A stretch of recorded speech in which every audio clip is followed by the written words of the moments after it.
The energy drink can clattered, its fluorescent green liquid splashing her immaculate boots. The teen laughed, phone recording, expecting a flinch. But Sentinel Anya Petrova's stillness concealed a storm of grief and ironclad duty about to erupt. Memorial Day at Arlington National Cemetery dawned under a sky of polished steel. The air, thick with Virginia humidity and a profound reverence, pressed down on the silent crowds. It was a quiet that wasn't empty, but full, filled with unspoken memories, with the weight of history, with the solemnity of a sacred ritual about to unfold before the tomb of the unknown soldier. Families in their Sunday best, weathered veterans with caps denoting long-forgotten battles, and curious tourists stood shoulder to shoulder. Their collective gaze was fixed on the lone sentinel pacing the black mat with the precision of a flawless machine. Her name was Anya Petrova. At 30 years old, she was a study in control force. Her sentinel blue uniform was so crisp, it seemed carved from ice. The brim of her cap sat low, casting a shadow over the upper half of her face, while mirrored sunglasses concealed her eyes, erasing all traces of emotion. Every one of her 21 steps was a declaration.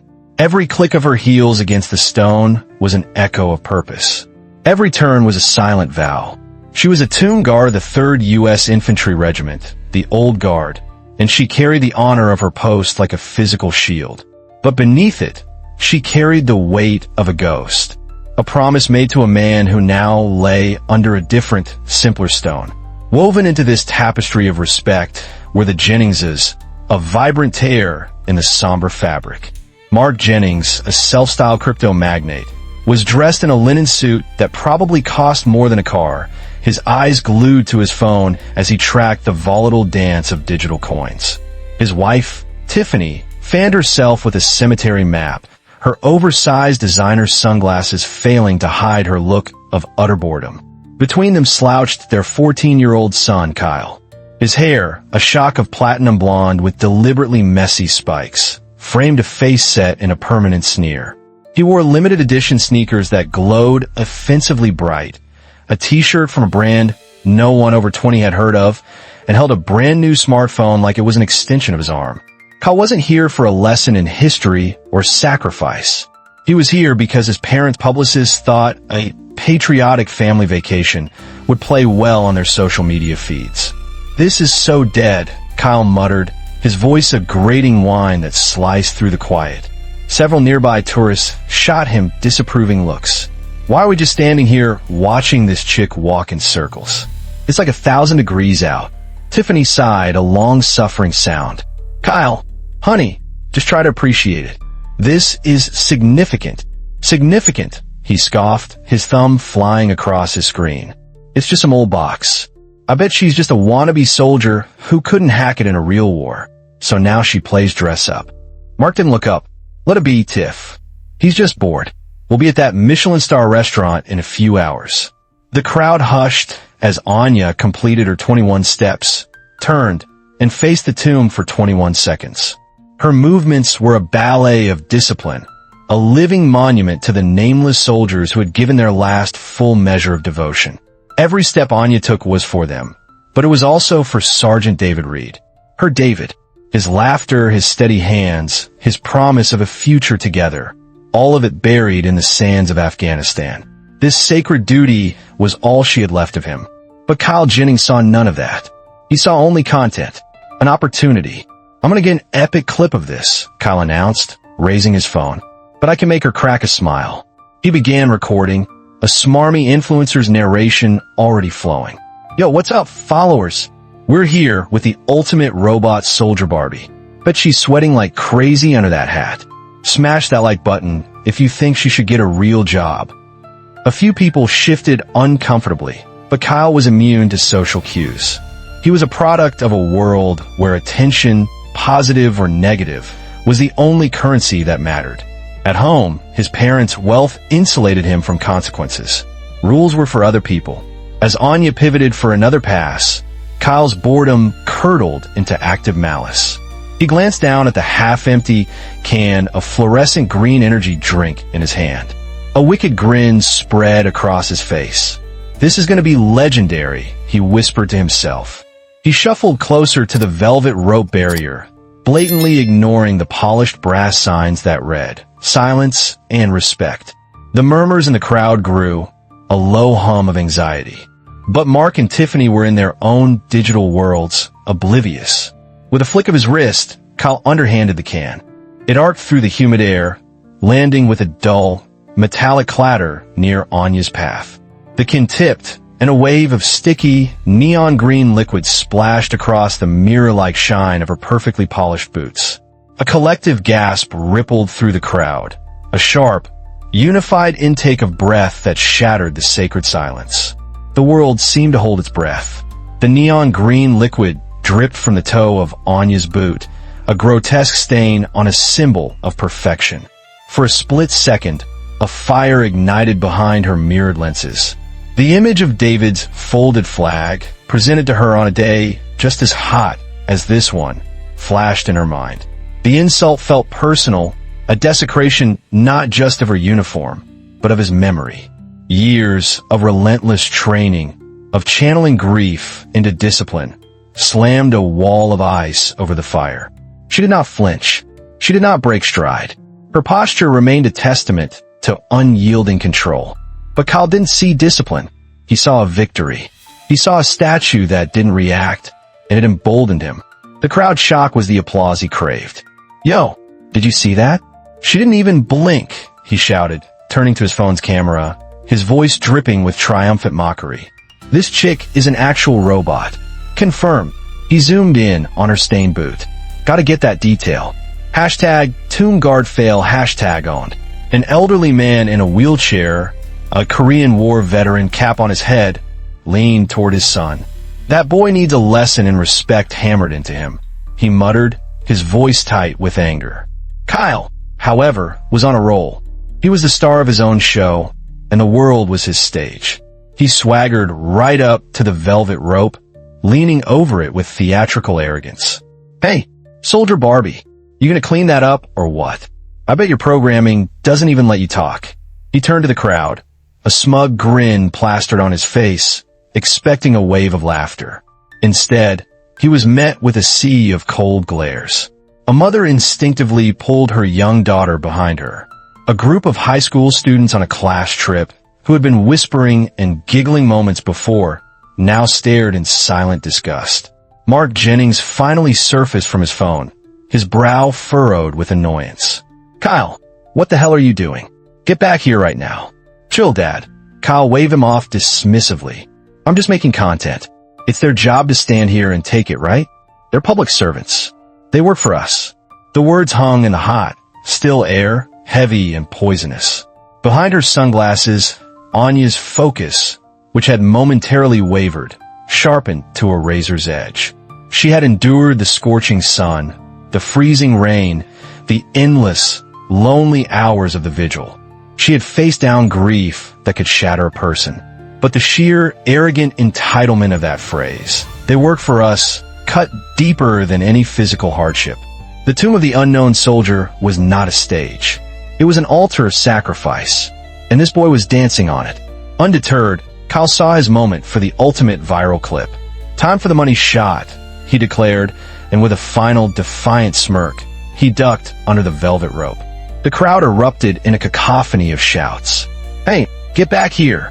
Security, phones, which had been recording surreptitiously, were now held aloft openly, documenting the transgression. Kyle strutted toward Anya, his phone held high, reversing the camera for a selfie. He was just a few feet away now, close enough for Anya to smell the cloying sweetness of his hair gel.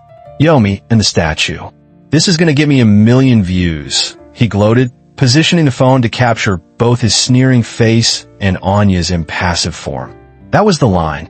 Anya's training screamed at her to hold her ground, to wait for security.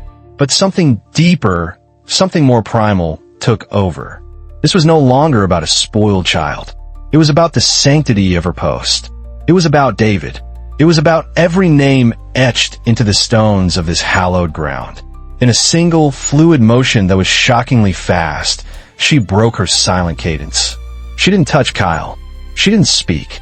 She took one precise step forward, her left hand shooting out to snatch the phone from his grasp. Her movement was so economical and swift that Kyle barely had time to register the empty space where his device had been. Before he could react, she dropped the phone onto the stone plaza. Then, with a sharp, percussive crack that echoed like a rifle shot across the silent amphitheater, she brought the heel of her military-issue boot down squarely on the center of the screen. The glass spiderwebbed into 1,000 pieces. The crowd froze. The world went utterly silent. Kyle's jaw hung open, his eyes wide with disbelief. You broke my phone," he shrieked, his voice cracking. "That's a $2,000 phone. You're gonna pay for that. You're so fired." Anya Petrova, her face an unreadable mask of granite, pivoted with military precision and returned to her post, resuming her 21-step count as if nothing had ever happened. But the air had been irrevocably changed. The storm had broken. The sharp crack of the phone's demise was followed by a moment of stunned silence, then chaos. The crowd buzzed, a hive disturbed. Some people were cheering under their breath, others looked horrified. The viral moment Kyle had craved was happening, but he was no longer its hero. "We have a situation at the tomb. Sentinel has engaged a civilian aggressor." Repeat, the Sentinel has engaged. The voice belonged to Chief Marcus Thorne, the head of security. A tall, imposing African-American man in his 50s, Thorne moved with a calm authority that commanded respect. He and two of his officers cut through the parting crowd like a ship through water. Mark Jennings, his face a mask of purple fury, stormed forward. "This is an outrage. That woman assaulted my son. She destroyed his property. I'm calling my lawyer. I'm calling the Pentagon. Do you have any idea who I am?" Chief Thorne met his tirade without blinking, positioning himself between the furious father and the resumed patrol of the Sentinel. "Sir," he said, his voice low but firm, carrying an unmistakable edge of steel. "Your son threw a projectile at a federal officer on duty, verbally harassed her, and then willfully crossed a restricted barrier. In this jurisdiction, that's assault and trespassing on federal property. Right now, the only person I see who's lucky not to be in handcuffs is your son.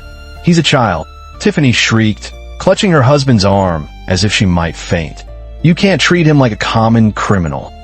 "Ma'am," Thorne replied, his gaze unwavering. "Age is not a license to desecrate a national shrine. This is sacred ground, and your son treated it like a skate park." Kyle, still staring at the glittering fragments of his digital life, finally looked around. For the first time, he seemed to notice the faces in the crowd. He saw no admiration, no laughter. He saw only contempt, disgust, and profound disappointment. A group of veterans stood nearby, their arms crossed, their eyes as hard as granite. One of them, a woman in her 60s wearing a Marine Corps pin, shook her head slowly. "I buried my husband in this cemetery," she said, her voice loud enough to carry. That boy should be ashamed of himself. The digital world was already on fire. The hashtag Arlington Brat was exploding across Twitter, Instagram, and TikTok. Clips of Kyle throwing the can, his taunts, and Anya's swift, decisive response were being uploaded from dozens of angles. News vans were already en route. The story was no longer about a spoiled teen. It was a national referendum on respect. "Escort the family to the security office," Thorne commanded his team. "Now!" Mark Jennings sputtered protests, but the guards were firm, creating a human barrier around the family and guiding them away. The crowd parted, a gauntlet of silent judgment and flashing phone cameras. Back on the mat, Anya continued her march. Her boots were still stained with green, but her focus was absolute. Inside, however, a tempest raged. She had broken protocol, a cardinal sin for a tomb guard. Yet, as she faced the marble sarcophagus, she felt no regret. Only a grim, resolute certainty. In the sterile, air-conditioned security office, lined with black and white photos of Arlington's solemn history, the Jennings family sat across a table from Chief Thorne and Colonel Eva Rostova, the commanding officer of the 3rd U.S. Infantry Regiment. Rostova was a woman in her 50s with silver hair pulled into a severe bun and a gaze that could chip stone. She didn't waste time on pleasantries. "Mr. Jennings," she began, her voice calm and dangerously quiet. "Your son committed a series of offenses today, the least of which was property damage. He disrespected a tomb guard. He disrespected this cemetery, and he disrespected every single soldier who gave their life for the flag he's standing under." Mark, ever the businessman, leaned forward, attempting a confidential, man-to-man tone. "Look, Colonel, I'm sure this is just a misunderstanding that's been blown out of proportion. Boys will be boys. Let's be practical. I'll write a generous check to the Cemetery Foundation. Cover any damages, any therapy your soldier might need. We can keep this quiet." Colonel Rostova's eyes narrowed into icy slits. "This is not about money, Mr. Jennings. This is about a complete and catastrophic failure of character. And it's not something your checkbook can fix. Your son needs to learn that actions have consequences that can't be bought off." "But our vacation," Tiffany whimpered. "We're supposed to be in Monaco next week." "Your vacation is over," Thorne stated flatly. "Your son's education, however, is just beginning." An hour later, Dr. Lena Hansen arrived, a psychologist in her late 30s with a calm, perceptive demeanor and a reputation for handling troubled adolescents. She specialized in what she called empathy deficits. She had seen 100 Kyles before, children drowning in privilege, starved of genuine connection, who mistook provocation for personality. She sat with Kyle in a small, private interview room. Her voice was gentle, but her questions were direct and disarming. "Kyle, I need you to walk me through it," she said, her pen hovering over a notepad. "Why did you throw the can?" Kyle, stripped of his phone and his audience, defaulted to a sullen shrug. "I don't know. I was bored. She was just there, like a statue. I thought it would be funny to see if she was real." "Funny," Dr. Hansen echoed, a single eyebrow raised. "You find disrespect funny? Do you have any idea what that sentinel, what Anya, is guarding?" "Some dead guys, I guess," he mumbled, picking at a loose thread on his expensive jeans. Dr. Hansen leaned forward, her gaze intent. "Those dead guys have no names because they gave everything, including their identities, for the country you live in. They died so you could have the freedom to stand here and act like a fool. That guard, Anya, isn't just walking a line. She's standing watch over their sacrifice. She's honoring them, and you chose to dishonor all of it." Kyle shifted uncomfortably in his chair. "It was just an energy drink. It's not like I actually hurt her. This isn't about physical harm, Kyle. It's about meaning. You took something sacred and tried to make it meaningless, a prop for your online persona. How do you imagine that made Sentinel Petrova feel?" "I don't know," he mumbled, his bravado finally cracking. "She didn't do anything. Until, that's because she is a professional, trained to withstand provocation from people exactly like you," Dr. Hansen said, her voice softening slightly. "But trust me, she felt it. And so did every veteran, every Gold Star mother, every person in that crowd who came here to remember someone they loved." Kyle looked down at his hands. For the first time, a flicker of something other than self-interest crossed his face. He was beginning to see the Sentinel not as an object, but as a person. Meanwhile, in an adjacent office, Colonel Rostova was having a different conversation with Anya. "You broke protocol, Sentinel," Rostova said, her tone factual, not accusatory. "Yes, Colonel," Anya replied, standing at perfect attention. "Tell me why." Anya's composure remained, but a subtle tremor entered her voice.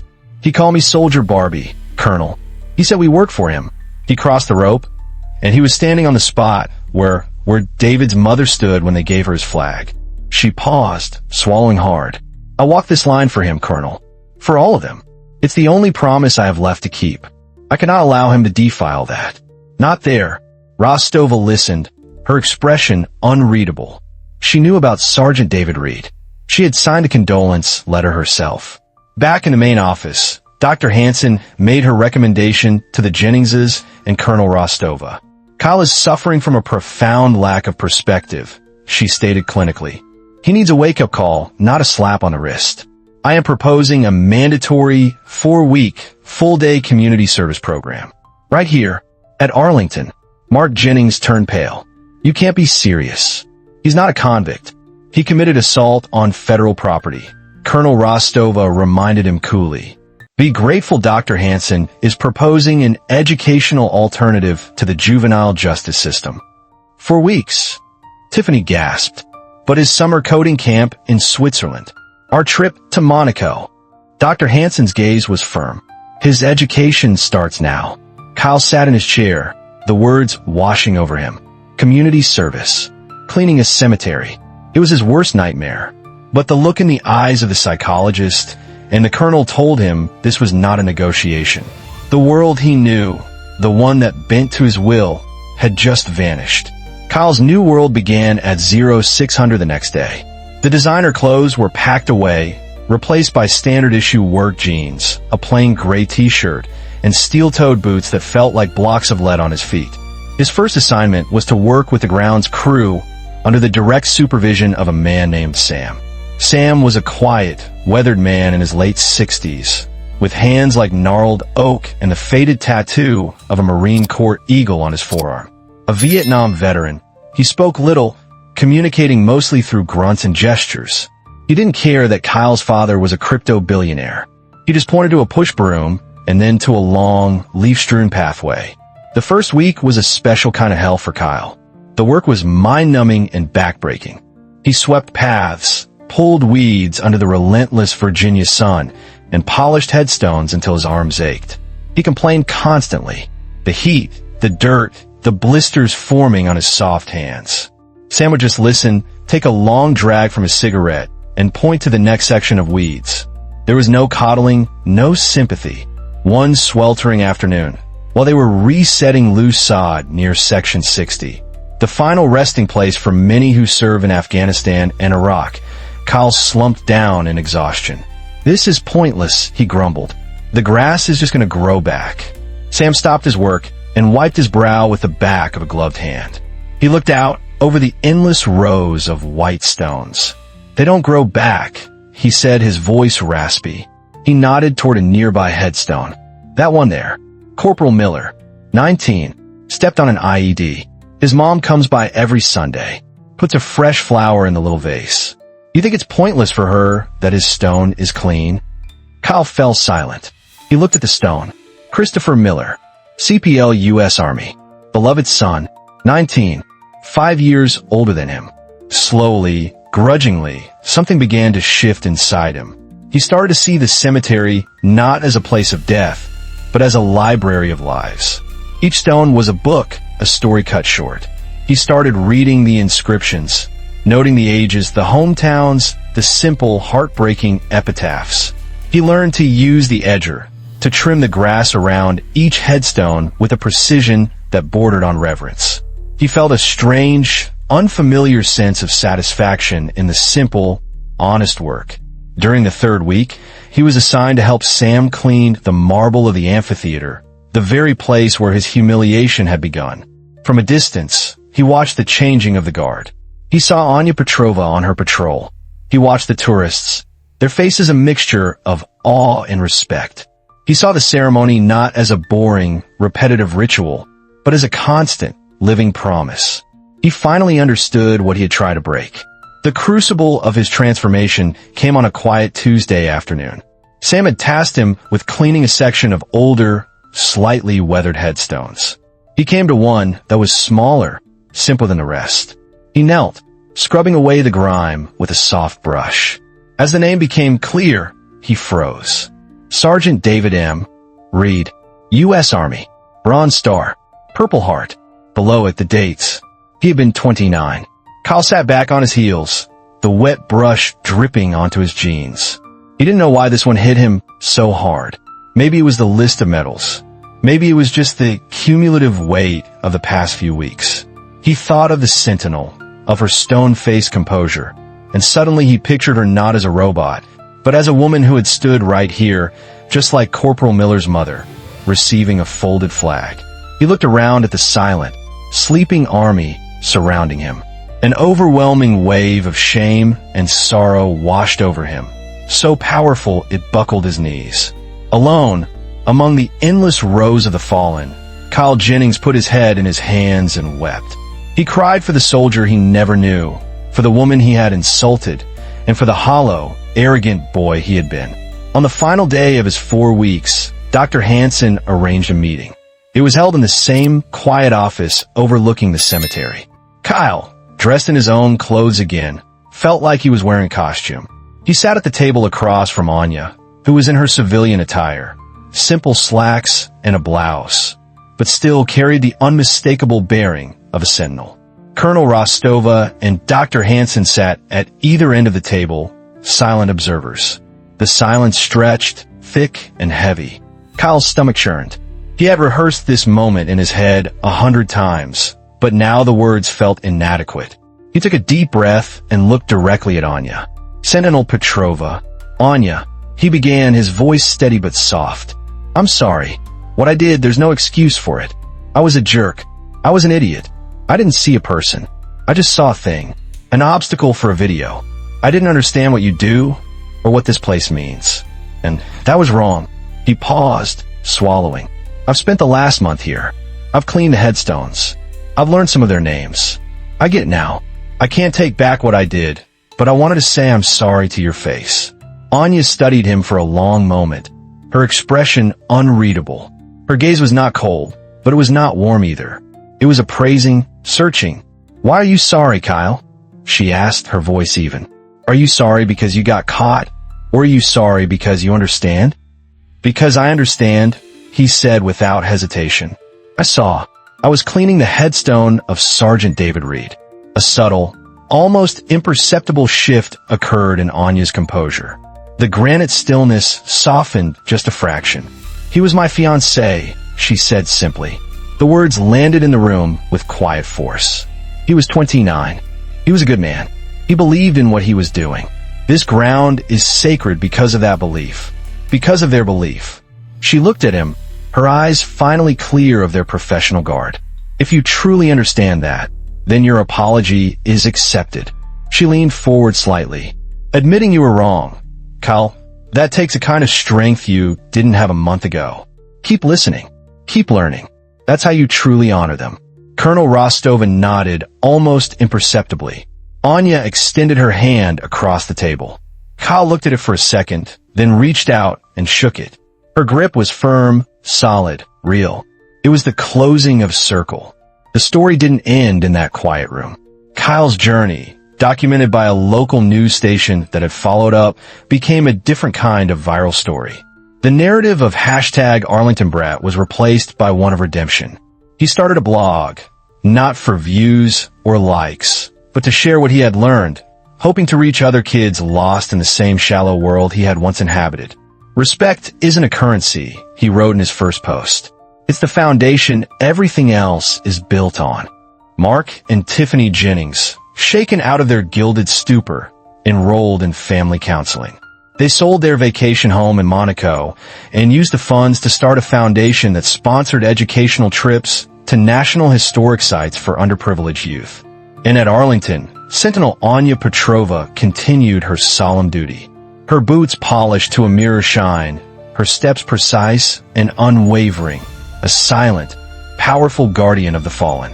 The stain was gone, but the memory remained, a reminder that even on the most sacred ground, the battle for respect is never truly over.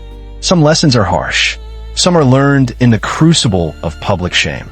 But the ones that change you forever are the ones that teach you the weight of a name on a stone.